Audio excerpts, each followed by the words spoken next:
Hello friends. बहुत दिन के बाद मैं लाइव आया हूँ फेसबुक में। आई जस्ट वांटेड टू आपसे दो तीन चीज़ बात करना चाह रहा था। सबसे पहले मैं सबको थैंक यू बोलना चाहता हूँ। थैंक यू फॉर मेरे हेल्थ के बारे में बहुत लोगों ने मैसेज किया है, पूछा है। हेल्थ पहले से थोड़ा ठीक है, 100% ठीक नहीं हूँ लेकिन काफ़ी ठीक है। और मैं शायद नवंबर या दिसंबर में थोड़ा ट्रीटमेंट के लिए बाहर जाऊंगा। लेकिन अभी मेरा दरकार है मेरे स्टेट में, मेरे तिप्रसा लोगों को, हमारे स्टेट के लोगों को। और इस समय मैं अपने हेल्थ को प्रायोरिटी देकर अपने तिप्रसा को भूल नहीं सकता हूँ, छोड़ नहीं सकता हूँ।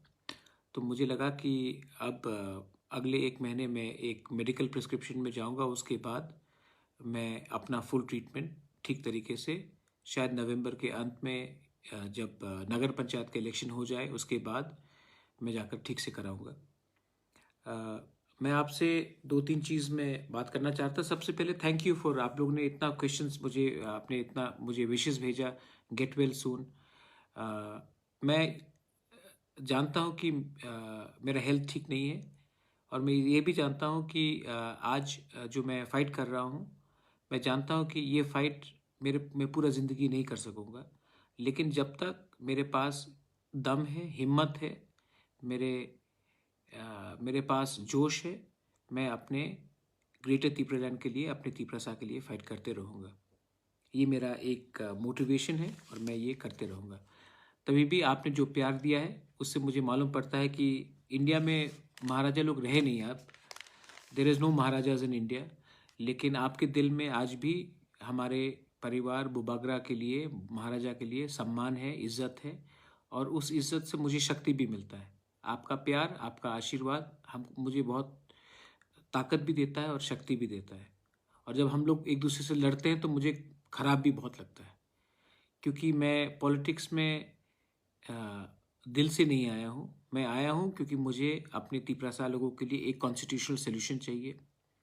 और ये कॉन्स्टिट्यूशनल सोल्यूशन मैं अगर अपने स्वार्थ से देखा, मैंने एमएलए बन के या मंत्री बन के या एमपी बन के, तो वो मुझे मिलेगा, लेकिन मेरे तिप्रसा लोगों को कुछ नहीं मिलेगा। इसी के लिए मैं इस ज़मीन में आया हूँ। और जिस दिन हमारा कॉन्स्टिट्यूशनल फाइट जो है वो हमें मिल जाता है, उसके बाद मुझे कोई राजनीति नहीं करना है। मैं कॉलेज खोलना चाहता हूँ, हॉस्पिटल खोलना चाहता हूँ, लोगों को हेल्प करना चाहता हूँ। पॉलिटिक्स पॉलिटिशियंस को करने दीजिए। मैं अपने लोगों के लिए एक होकर, थानसा होकर ग्रेटर तिप्रलैंड के लिए फाइट करना चाहता हूँ। एक दो तीन चीज़ और था जो मैं आपको अपडेट देना चाह रहा था। सबसे पहले दिल्ली अभियान हमारा पूरा रेडी है। गवर्नमेंट ऑफ इंडिया हमें नहीं दे रहा है परमिशन 200 से ज़्यादा लोगों को इकट्ठा करने जंतर मंतर में। इसी के लिए हमने ये दिल्ली अभियान को फर्स्ट वीक ऑफ नवंबर के बाद हमने रेडी रखा है। ट्रेन भी पूरा बुक हो गया है। हम लोग 1200 लोग दिल्ली जा रहे हैं नवंबर को, फर्स्ट वीक के बाद। कल या परसों मंडे को प्रेस कॉन्फ्रेंस करके हम अनाउंस कर देंगे कौन से डेट में हम लोग दिल्ली अभियान जा रहे हैं। दिल्ली अभियान में हमारा मकसद क्या है? हमारा मकसद है कि पूरा इंडिया को मालूम होना चाहिए कि इंडिया में भी एक छोटा सा राज्य है जिसका नाम त्रिपुरा है। और त्रिपुरा में हमारा बहुत प्रॉब्लम है, और उस प्रॉब्लम को सॉल्व सिर्फ गवर्नमेंट ऑफ इंडिया कर सकता है। हम भी हिंदुस्तान के नागरिक हैं। आप हमें आश्वासन, हमको गारंटी दीजिए कि आप हमारे लिए क्या कर सकते हैं। हमारा डिमांड ग्रेटर तिप्रलैंड का है अंडर आर्टिकल 2 और 3। और हम इस डिमांड में गवर्नमेंट ऑफ इंडिया से बात करना चाहते हैं। हमें बात नहीं करना है कि किसको कितना मंत्री का पोस्ट चाहिए, किसको एमएलए चाहिए, किसको क्या सीट अलायंस चाहिए।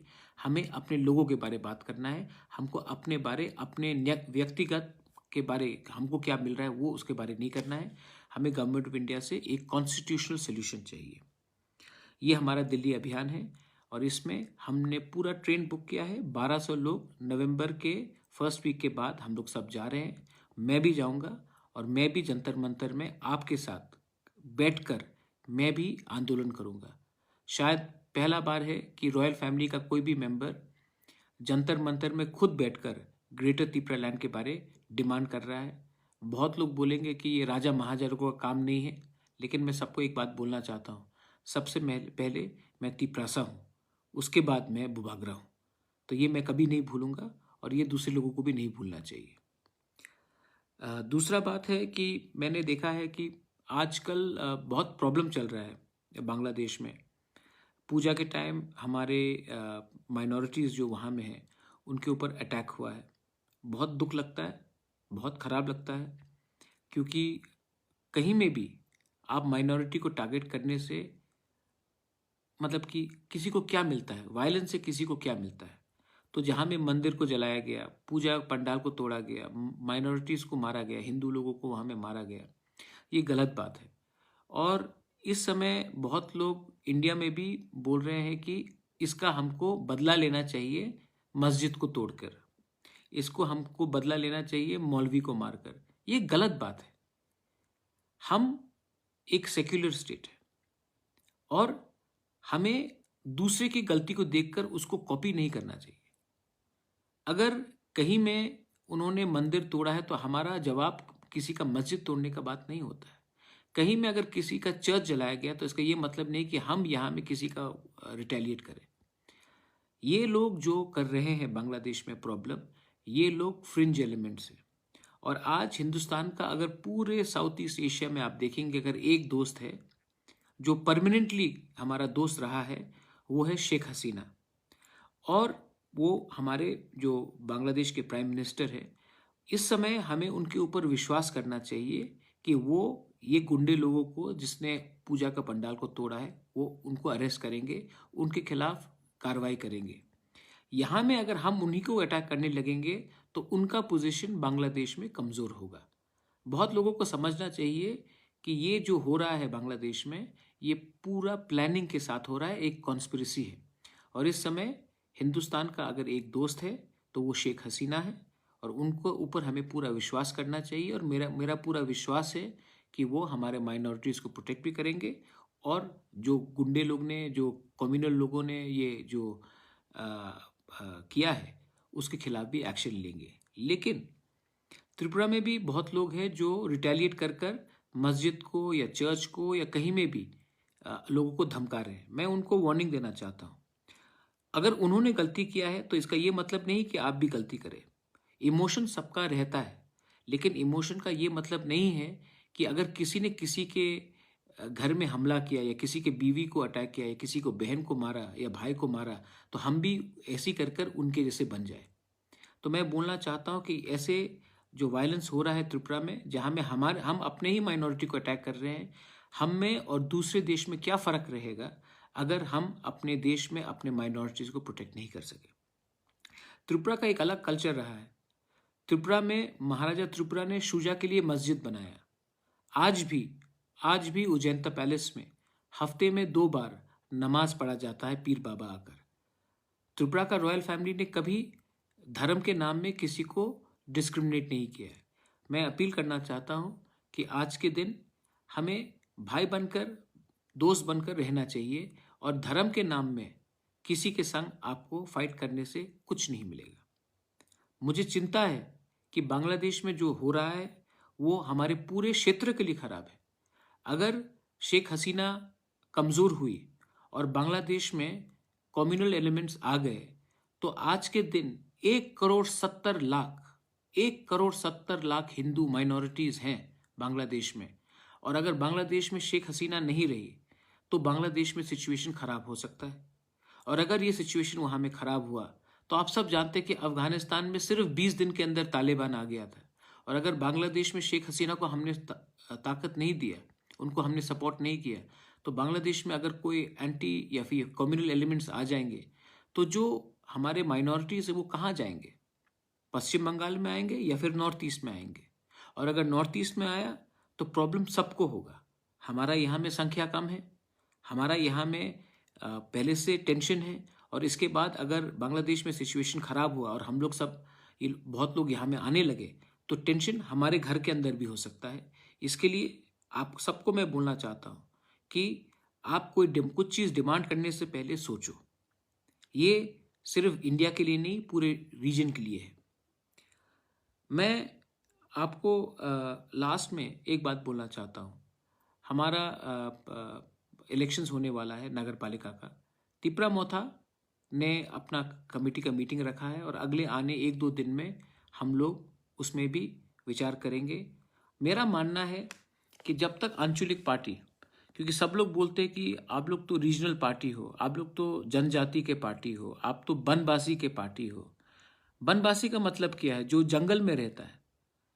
तो आज का तिपरासा जंगल में नहीं रहता है। आज का तिपरासा जिरानिया में रहता है। आज का तिपरासा बनमालीपुर में रहता है, नंदनगर में रहता है, कृष्णनगर में रहता है, रामनगर में रहता है, अगरतला में रहता है। आज का तिपरासा अम्बासा में रहता है। आज का तिपरासा कुमारघाट में रहता है। आज का तिपरासा साबरू में भी रहता है। तो मुझे लगता है कि पहला बार रीजनल पार्टी को इस बार हमको भी दिखाना है कि हमारा पॉलिटिक्स सिर्फ जंगल में नहीं, हमारा ग्रेटर तिपरालैंड का जो डिमांड है उसमें एक भी तिपरासा का जगह को हम लोग अकेला नहीं छोड़ेंगे। आज तक जो हमारे शहर में तिपरासा लोग रहते हैं, जो टाउन्स में रहते हैं, उनका पास कोई ऑप्शन ही नहीं था। उनको हर इलेक्शन में वोट करना पड़ा फॉर नेशनल पार्टी, क्योंकि हमारे तिपरासा पार्टीज लोग अर्बन इलेक्शंस में लड़ते नहीं थे। अब हमारा तिपरा मोथा इस इलेक्शन में, जो नगर पंचायत इलेक्शन होगा और म्यूनिसिपल इलेक्शन होगा, इस इलेक्शन में हम लोग लड़ेंगे और हम लोग कॉन्टेस्ट भी करेंगे। हम किसी के खिलाफ नहीं हैं। हम भी डेवलपमेंट चाहते हैं। हम करप्शन के अगेंस्ट हैं और हम चाहते हैं कि हम भी पूरे स्टेट को दिखाएं कि हम लोग भी शासन करना चाहते हैं। तो इस बार मैं एक भी तिपरासा का वोट को दूसरे पार्टी में जाने नहीं दूंगा। ये तिपरा मोथा आपका पार्टी है। ये तिपरा मोथा अगर हम फाइट करेंगे तो हम जीतने के लिए फाइट करेंगे और तिपरा मोथा भी इस बार सब सीट पे नहीं, लेकिन जहां में हमारा लोग है हम लोग उसमें कॉन्टेस्ट करेंगे और हम लोग जीतने के लिए कॉन्टेस्ट करेंगे।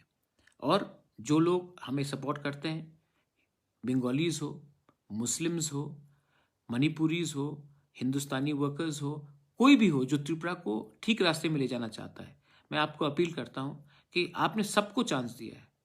आपने सबको चांस दिया और सबने आपको धोखा दिया है। हमें भी एक बार चांस देके देखिए, शायद हम अलग हों और अगर हम गलत है तो आपके पास और एक मौका आएगा हमें हटाने के लिए। लेकिन अगर आपने उन्हीं लोगों को चुना जिसने पार्टी के नाम में दंगा किया है, जिसने पार्टी के नाम में लूटा है, तो आप अपना भविष्य कभी बदल नहीं सकते हो। ये मेरा मैसेज है। I just wanted to tell you one thing, that we Tiprasa people, the people of Tripura, whether it is Muslims, whether it is Christians, whether it is Hindus, whether it is Buddhists, we believe in a secular state. And I am appealing to all, do not allow fringe elements, communal elements, to do what the communal people are doing in Bangladesh. Do not repeat it in my state of Tripura. And please be very careful. If Bangladesh becomes unstable, there is 1.70 lakh Bangladeshi minorities right now in that country. And if Sheikh Hasina is weakened because of us protesting against her, then all these people who are minorities tomorrow, if Sheikh Hasina is not there, remember what has happened in Afghanistan. Even in 20 days, Taliban took over. If Sheikh Hasina is weakened, what may happen in Bangladesh will directly affect the Northeast and Bengal, because lakhs and lakhs of people then, if they are insecure, will cross over to India, and our population is small and we will get in further problems and further complication. That's why I'm saying the time for us, for Thansa, for unity is very important. Believe me, we are fighting not for ourselves. Pradyot Manikya अपने लिए fight अब नहीं कर रहा है। मेरा health भी नहीं है, मैं जानता नहीं हूं मैं कितना साल जिंदा रहूं, लेकिन मैं एक बार अपने तिपरासा लोगों को कुछ गवर्नमेंट ऑफ इंडिया से दिलवाना चाहता हूं, और वो मेरे लिए नहीं, हमारे लोगों के लिए है। मैं सबको प्यार करता हूं। I love all of you all. आपने मुझे इतना प्यार दिया है, सम्मान दिया है। मेरा हेल्थ पहले से काफ़ी अच्छा है और मैं आपको बोलना चाहता हूं, दिल्ली तो हम लोग जाएंगे, अभियान तो करेंगे, और उसके बाद हम लोग, भगवान करे, बाबा गरिया करे, सुब्राय करे, खुदा ना खास्ता करे, हम लोग आने वाले दिन में जीतेंगे भी। 2023 में हमारा लास्ट फाइट होगा और ये लास्ट फाइट में ये मेरा फाइट नहीं होगा, ये हम सबका फाइट होगा। बेलाइनो हम बाय, धन्यवाद, थैंक यू और कहाम।